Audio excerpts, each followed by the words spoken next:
everybody, and yes, welcome back. Welcome back to Zach is Cinema, a place for people who like to talk movies, okay? I know it's pretty rough out there. Don't worry.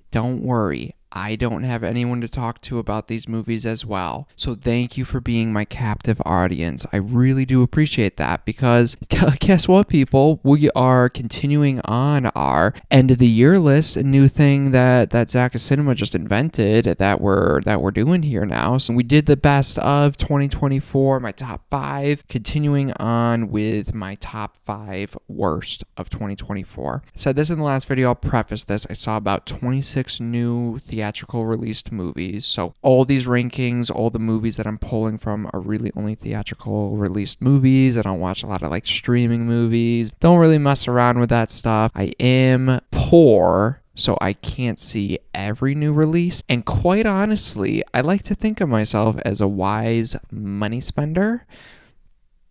As you could tell, I really just take care of the money that I have. Fuck. God, what a waste. All that plastic. So, kicking off our worst of 2024. Not even really going to try to pronounce the whole title here. Maybe I'll try it. Number 5, Joker, Folie à Deux. I think I said that right. Folie à Deux. Either one. We'll see. I don't know. Not that it matters because Joker 2 is coming in my number 5 worst of 2024. I want to preface this that I don't think this is a bad or poorly made movie. I think it's like well done for what they were going for. I just think it's a bad sequel and a bad Joker movie and extremely disappointing, which made it an easy pick for me to throw on this worst of 2024. It's a boring movie and doesn't really have a lot of good songs or that musical edge to fall on. Like, I'm not even a big musical fan, but like these musical numbers were not good, not catchy. My brother, who I saw it with, big into drama club, big musical theater guy, did not like any of the musical stuff, and he likes a lot of musical stuff. It wasn't even like the musical stuff really added a whole lot to it. They tried to do something different. It just didn't land, just didn't work for me. On top of the musical edge that they bring in this movie that I just didn't think worked, I think my biggest issue with Joker 2 is just not much happens. Truly not much happens, and it's difficult to even really explain the plot of this movie. For example, the movie's plot and story centers around a court hearing about the crimes that we saw Joker, Arthur Fleck, commit in the first movie. So not only is it just rehashing the main points of our first movie, but it's also a poor court hearing drama thriller movie because from the very first scene, we know Arthur, we know the Joker is guilty. We spent the whole movie watching his crimes, watching those things that made that such a great movie, just for us to do the same exact thing or rehash a lot of the same things and have this court hearing thing, which could be interesting, but the whole time you know he's guilty. So it immediately destroys the pacing, and I think immediately takes out any tension or curiosity that could have been in this movie. The ending just also, I know people have said this, and I know there's people defending this movie, and I'm glad it worked for some, but the ending is honestly just a big like slap in the face and a fuck you to fans. This is a Joker movie, and it feels like Todd Phillips wanted to do a different movie, like wanted to do something different, but really could only get this made if it had Joker slapped onto it. And I think the ideas that they were going for in the first two could have worked on its own thing, but hello people, we're making Joker 2, and the ending is just a big slap you into the face, finding out that our Arthur Fleck, our character that we followed for 2 big movies, isn't the Joker, hasn't really been the Joker all along, and it was someone just else in Arkham. I get what you're going for. It's a twist that might work in a different or other movie, and I get what they're going for, but just for him to go out like that and just leave off on a note like that did not work for me. I will never ever rewatch this movie again. I will pretend it doesn't exist and continue to just enjoy the first one, because that ends off just fine. Number 5, Joker 2.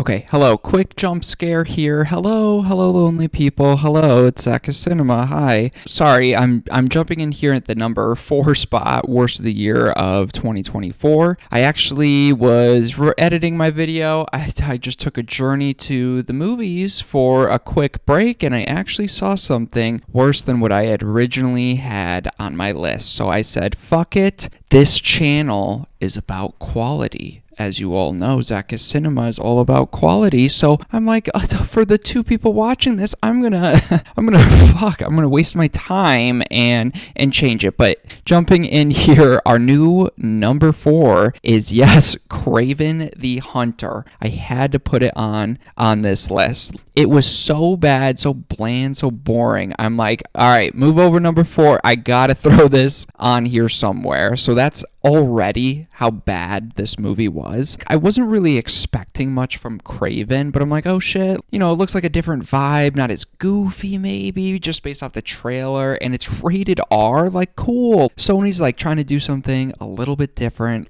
than Marvel, and I'm like, you know what? I enjoy some of the Venom movies. Let's see what a rated R Kraven movie's about. But this movie is literally just the embodiment of the Sony universe. The Sony Spider-Man-less universe in its entirety. It's full of terrible, unremarkable characters, a villain that is a cardboard cutout of an AI script, bland storytelling, and stakes so non-existent, I forgot I was watching a movie about 20% of the way through. I don't find this one as bad as Madam Web, just because I can at least say in this movie there was a person with powers, a superhero doing superhero things, crawling around weird, being all Kraven-like, compared to Madam Web, which just had nothing. However, this is just as offensive as a movie like Madam Web because of how forgettable, bland, uninteresting, and fucking boring it is. All these Sony villain anti-hero movies just feel like movies that should have been released in that like Ben Affleck, Daredevil, and Elektra era of superhero movies, like where they're trying to figure it out, they're not sure how to appeal it to modern audiences, and we got movies like those. And I think one of the most offensive parts of this movie is it hardly uses its R rating. Sure,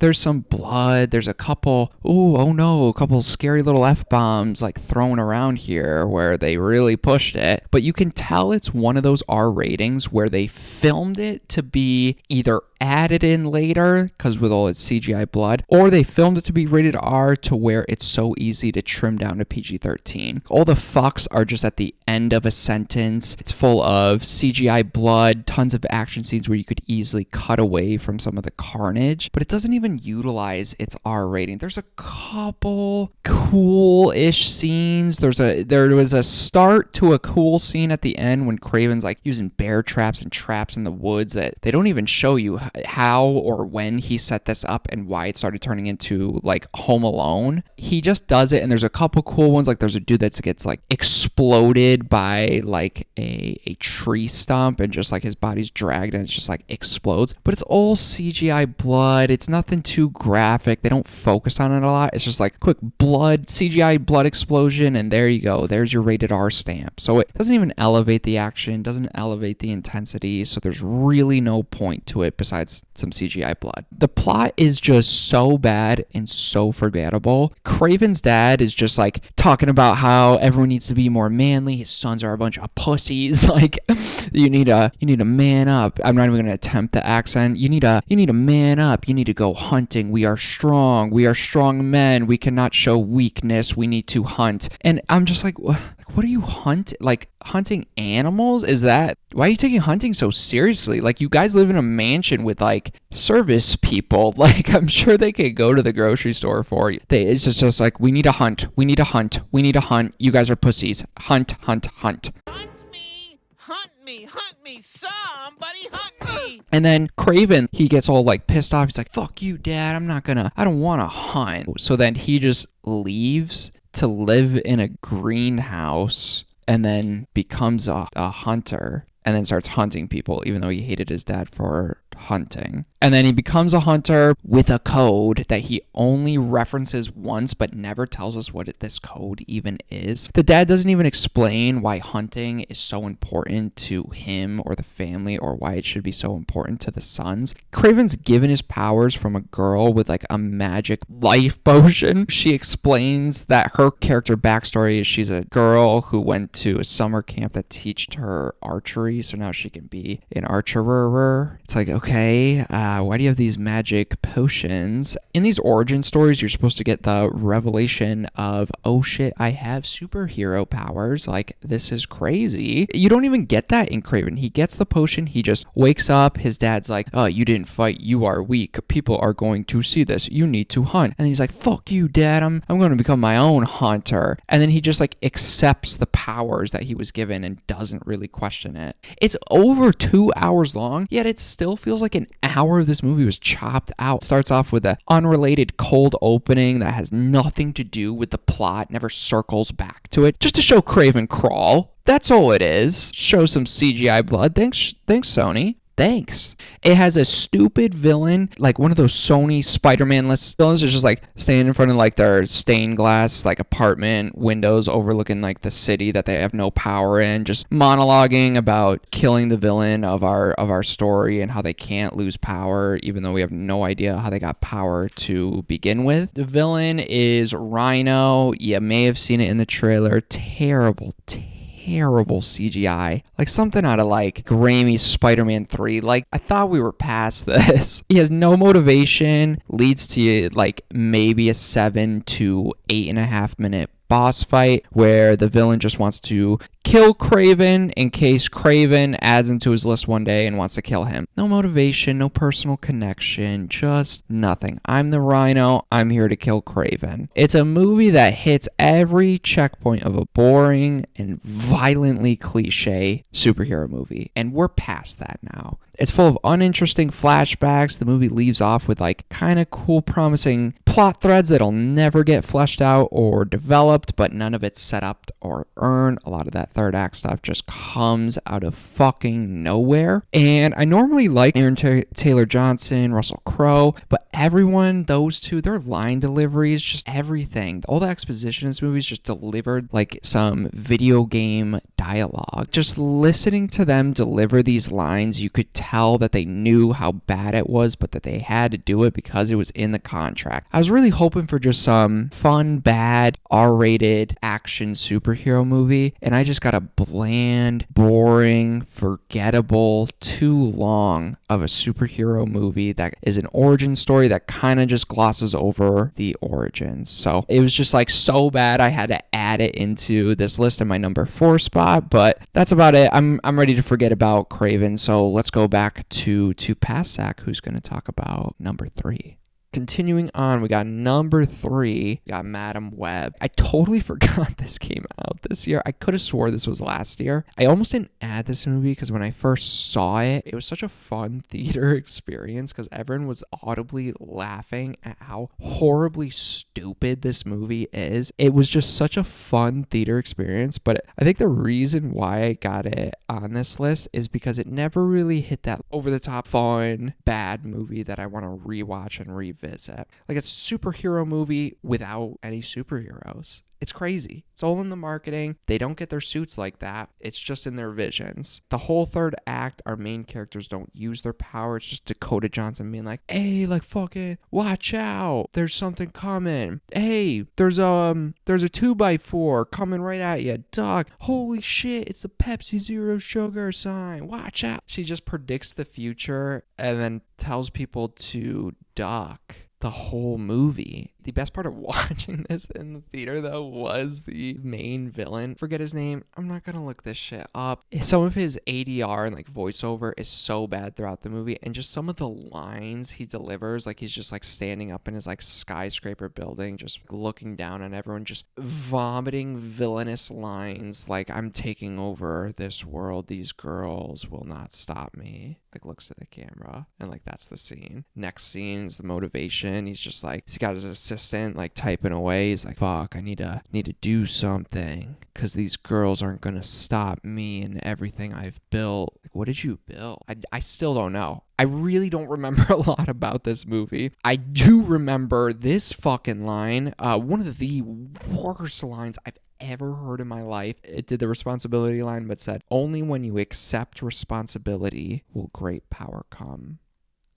Who wrote that? When I heard that, I'm like, no way did they did that with the Spider-Man line. It's impressive how this movie really got made. I think it says a lot that I can barely even speak to this movie because I really don't remember parts of it. Number 3, piece of shit, Madam Web. Coming in with my top 2, again, really going to be struggling. I know I saw these movies. I know I remember having a bad time, but like, they're a blur. I felt like I was drugged. But coming in at number 2, we got Tarot or Tarot, whatever you want to call it. One of the most cliche and dumb PG-13 horror movies that I've seen. One of those horror movies that you typically see in January, February time. Full of dumb characters, boring plot, and jump scares. At the beginning, they're all around a campfire or around a cabin or something. All the dialogue feels like it was just typed into ChatGPT. And then you got them like sitting around like, want to play with some tarot card, and then like the girls doing the tarot card readings, just spelling out the curse, how every character is gonna die, and then it plays out like that. Like as soon as she did it, I'm like, okay, maybe there'll be like a twist or maybe something different here, but nope, reads the cards out, that's how the characters go, that's how they die. The final girl in Texas Chainsaw Massacre, the original, her name's Elma in this movie. She did this movie and then The Watchers, and she plays like the same fucking character, this old time lore dumper, as I like to call her, throwing out lore to our characters. But in this movie, it's just so poorly written and stupid. They find her, all the characters that are still alive find her in a cliche like Google search scene, which I swear to God is one of my like pet peeves. Like, I actually get a little like frustrated when scenes like that pop up. I'm like, oh, it's just so lazy and just so stupid. But of course we get a beautiful Google research scene in this movie. They find Elma's character. She has a fucking website with her phone number and address on there. They go to her address and then she gets pissed that these people showed up looking for help. Hey, dumbass, you have a whole fucking website with the plot laid out of this movie. These characters are going through what you wrote about. You have your home address on your website and you're like surprised someone showed up. So just stuff like that throughout the movie. The characters the characters are stupid. Like, they know how they're going to die. The audience knows how they're going to die. It was spelled out to us, yet they do stupid things to just get themselves killed. Couple of scenes in here where characters like, hey, don't do that because remember the tarot cards from the first 5 minutes of the movie, and then the character actually does it, but they couldn't even like bother to get their like lore and story straight. You have the Spider-Man's friend, Tom Holland's Spider-Man's friend in this. He has some funny lines. I guess he's all right. He's one of the characters that ends up living, and like his demon entity is coming at him. He's like stuck in an elevator, but he lives because I guess his friend from college came into the elevator and like scared the demon away, and then he comes and like saves his other 2 friends that are still left over at the cabin. Even their dumb lore they couldn't keep consistent. Waste of time. I will never ever rewatch this movie ever again. I will never think about Tarot. Okay? Number 2, Tarot. Coming in at number 1, worst movie of 2024, The Strangers, Chapter 1. I sat through this. I really enjoy the first 2 Strangers movies. Even the second one, I like the first one. They're simple. They don't try to be anything that they're not. You know what you're getting, and they deliver on those. So that's why I was so curious about this. You heard that they filmed like a trilogy back to back to back, and they're going to be splitting it up into these parts, and it was originally going to be released all in one calendar year. I'm like, holy shit, like this must be like something special. They're doing something similar like with X, Pearl, and Maxine. Like, I thought it was going to be something like that. They released this movie, and I'm just left with the question, why? why was this made? It literally is rehashing the plot of the first movie without any of that interesting character drama. In the first one, you get a little bit of conflict with their marriage. You hop into the middle of it. You're in the middle of the argument with them. This movie, they do the same exact thing, except remove any of the interesting things about our characters, and we're left with an annoyingly happy couple that are happy together, except the real issue is the boyfriend hasn't proposed yet.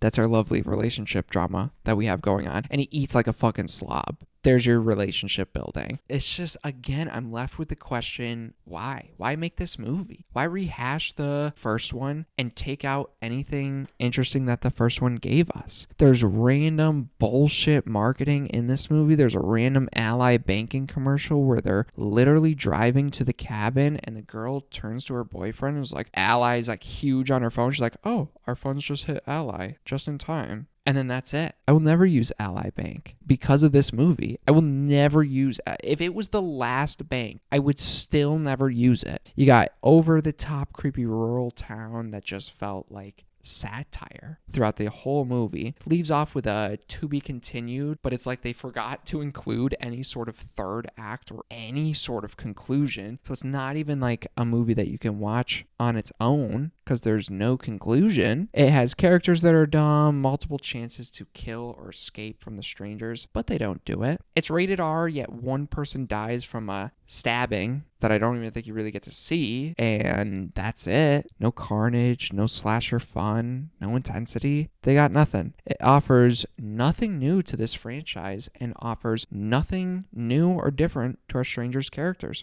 Our stranger villains are the same villains from the first and second one, just thrown into this movie. So again, I think this is number one because it really just left me with the question, why was this made and how was this made? It was awful. Strangers, Chapter 1. I'm going to watch the next two parts. I'm too curious. I just want to know. But, so maybe we'll see you next year. Strangers. That's it, guys. Best of, worst of 2024. You got my top fives for both. Let me know down below some of your worst of 2024, what you thought of the year overall. Complain down below. I'll listen to you. I appreciate anybody watching these videos. These were fun. I look forward to doing more lists, more ranking stuff in the future. Look forward to more ZakIsCinema coming very soon.